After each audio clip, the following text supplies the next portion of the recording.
Los avances científicos y tecnológicos han dejado atrás oficios y trabajos extraños que hace décadas o cientos de años fueron de lo más común. Otros más simplemente se han evolucionado. En estos años resultaría imposible ir al barbero para que te saque una muela, o esperar en una plaza pública por horas para enterarte de las últimas noticias que trae el pregonero. También sería muy difícil contratar a alguien que toque tu puerta por las mañanas para despertarte, cuando puedes programar tu alarma. Sí, todos estos fueron trabajos extraños que existieron con mucho éxito, y que ahora están en el olvido. A continuación estás a punto de ver los 7 trabajos más extraños que hoy en día ya no existen. Número 7. Barberos cirujanos.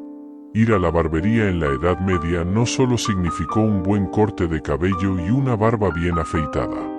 Los barberos tenían funciones médicas como la extracción de muelas, recomponer huesos rotos, extraer piedras del riñón, hacer sangrías y curar heridas.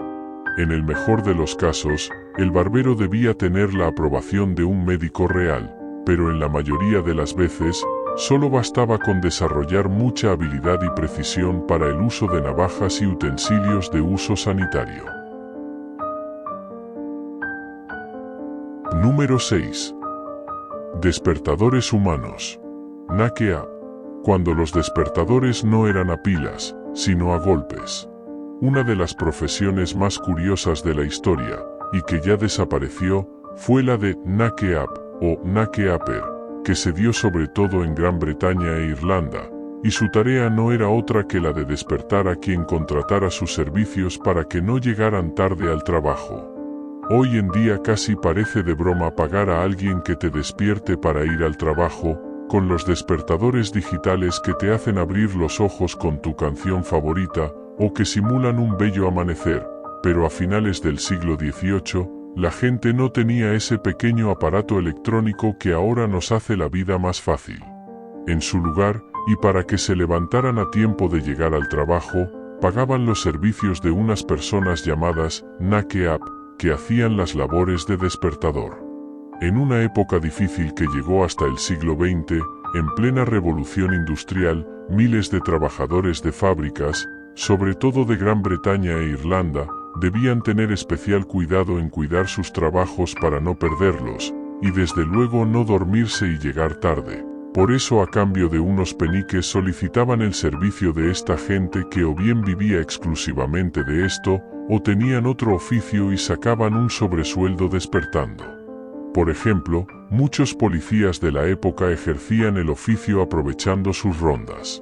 Armados con un largo palo, generalmente de bambú, golpeaban las ventanas de sus clientes y no se marchaban de allí hasta asegurarse que el dormilón se había levantado de la cama a la hora pactada. Para los pisos superiores donde el palo no llegaba, se las solían ingeniar con una cerbatana casera que disparaba guisantes. Eso sí, debían tener buena puntería. Algunos de estos despertadores humanos tenían que hacer verdaderas proezas para despertar a la misma hora a varios clientes. Alguno tenía que despertar hasta 50 personas, lo cual con el dinero ganado le permitía vivir el resto del día desahogadamente. Un curioso oficio que se mantuvo hasta pasados los años 20, del que mucha gente consiguió vivir en las grandes ciudades británicas e irlandesas, y que incluso Charles Dickens describió en su gran novela, Grandes Esperanzas. Número 5. Porteadores de borrachos. A mediados del siglo pasado, muchos bares en Turquía empleaban a los porteadores, cuyo único propósito era llevar a los clientes a casa cuando estaban demasiado borrachos para ponerse de pie y poder caminar. Pero no los trasladaban de cualquier modo, sino metidos en unos canastos, kufe, literalmente, caja de cesta, que se acoplaban a la espalda. La mayoría de estos hombres trabajaban transportando mercancías durante el día y luego hacían de cargadores de borrachos, por la tarde-noche para ganar algo de dinero extra, esperando a los clientes en la puerta de los bares como si de un Uber otomano se tratara. En turco estas personas de tan loable profesión, los apodaron como kufelik, literalmente, porteadores de cesta. También hay un dicho en Turquía, kufelik olmak, que significa que necesitas que te lleven a casa en una cesta, de lo mal que estás. Hasta mediados de los años 60, los porteadores o carga borrachos de Estambul ganaban dinero extra esperando en las puertas de los bares para llevar a casa en sus canastos a quienes estaban demasiado borrachos para hacerlo por cuenta propia. Los porteadores de borrachos eran llamados y pagados por los bares por llevar borrachos a su casa y asegurar que no les pasara nada. Y es que los borrachos y las borracheras nunca han traído buenas consecuencias, y no quiero ni pensar cómo quedarían las espaldas de estos porteadores si el camino era largo. Número 4. La detección acústica. Antes de la invención del radar, del que Nikola Tesla estableció los principios teóricos, escuchar el cielo era de vital importancia para los ejércitos enemigos en la Primera Guerra Mundial. Esto podía ser una diferencia de vida o muerte. La historia nos dice que el desarrollo de lo que hoy conocemos como radar explotó durante la Segunda Guerra Mundial y los primeros experimentos documentados se remontan a fines del siglo XIX.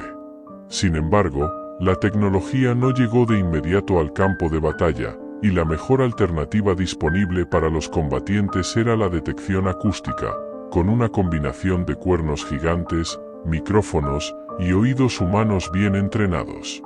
El primer uso oficial de la detección y ubicación acústica en combate fue reportado por el comandante Sir Alfred Rawlinson de la Royal Naval Volunteer Reserve en el otoño de 1916, a cargo de una batería antiaérea móvil en la costa este de Inglaterra.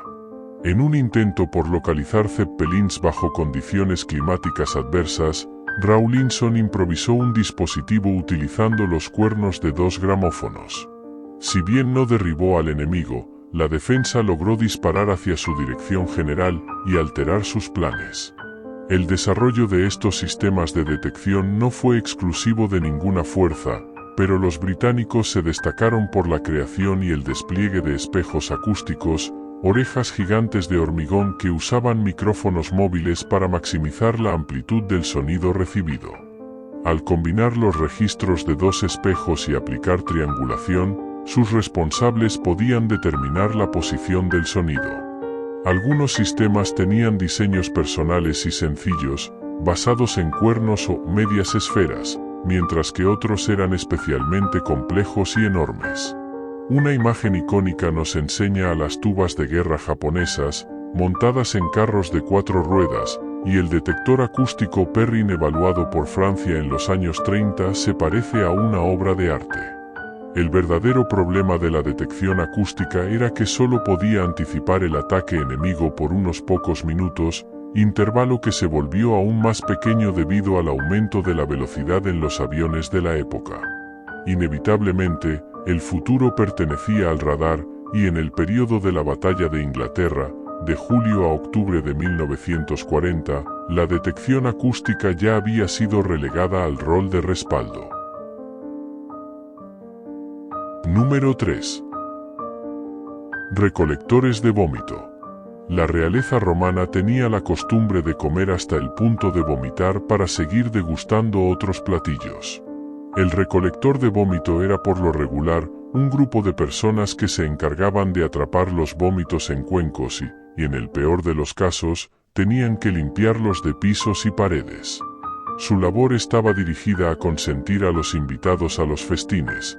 Para evitar que pararan de la mesa, solo pedían un recipiente para devolver los alimentos y si éste no llegaba a tiempo, simplemente apartaban la cabeza y dejaban que todo cayera sobre el piso.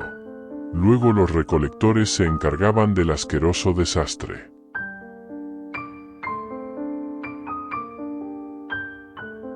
Número 2.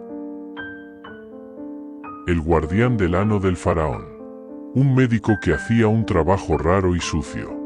Los faraones egipcios tenían médicos especializados en diversas partes del cuerpo, cada uno con su título. El más curioso era seguramente el de guardián del ano del faraón, un especialista en salud rectal e intestinal. Hace 4000 años, los egipcios ya contaban con médicos especializados a su servicio, desde dentistas hasta oculistas, que combinaban sus conocimientos fisiológicos con las innovaciones mágicas. El faraón, cuya salud era un asunto vital para la supervivencia del reino, premiaba a sus médicos con el título altisonante de guardián real de la parte del cuerpo correspondiente. Entre estos, el cargo más curioso es seguramente el de guardián real del ano del faraón. Su especialista en salud rectal e intestinal. Las complicaciones provocadas por la comida y la bebida eran bastante frecuentes: problemas digestivos, gases, hemorroides. El guardián del ano era el responsable de ocuparse de ellas. Los procedimientos estaban limitados a efectuar una limpieza de los intestinos e introducir sustancias purgantes. Su trabajo más habitual era la limpieza de la zona rectal, introduciendo agua que se soplaba a través de una caña de oro, y el tratamiento de hemorroides.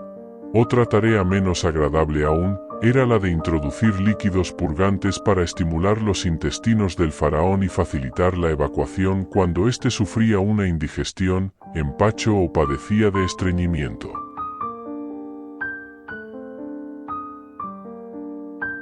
Número 1. Los resurreccionistas. Los resurreccionistas surgieron mucho antes de que se promulgara la ley de anatomía en 1832, y es que antiguamente los únicos cadáveres que podían ser usados para los fines anatómicos eran los que pertenecían a condenados a muerte y disección por los tribunales. Este tipo de norma era aplicada por diversas causas. Por ejemplo, debido a la gran cantidad de mujeres que ejercían la prostitución por aquel entonces, se intentaba controlar el contagio a través de los cadáveres de enfermedades sin tratamiento como la sífilis o la gonorrea. Sea como sea, los médicos y estudiantes de la Escuela de Medicina y Anatomía debían conformarse con pocos cuerpos para el estudio.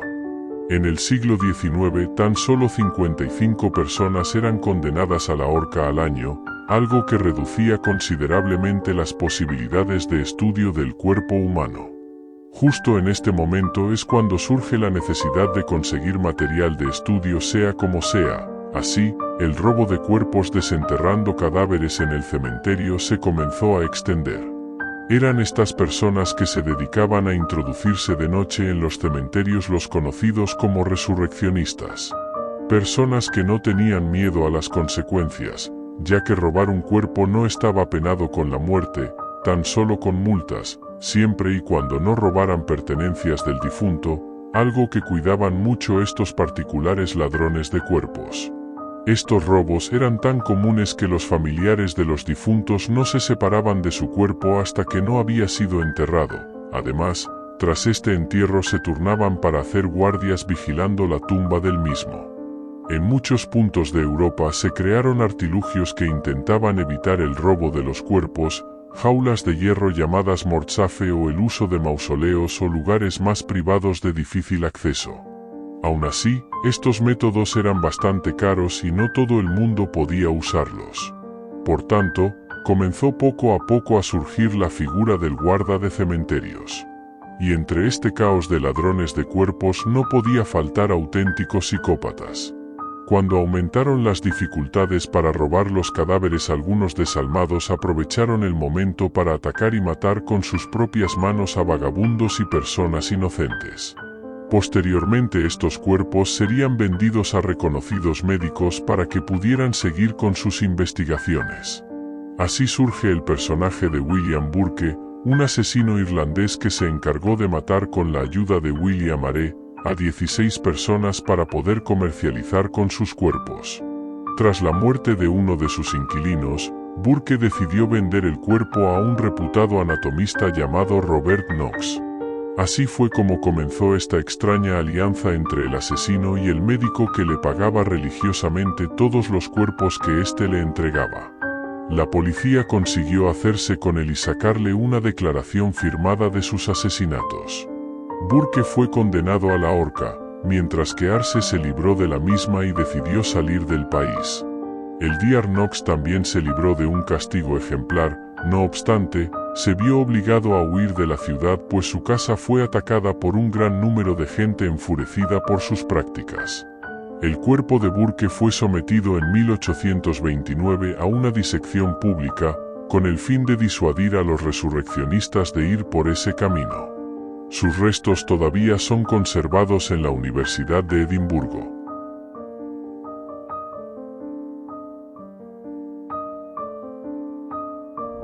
Si el vídeo te gustó, por favor regálame un like y suscríbete al canal, me sería de gran ayuda tu aporte.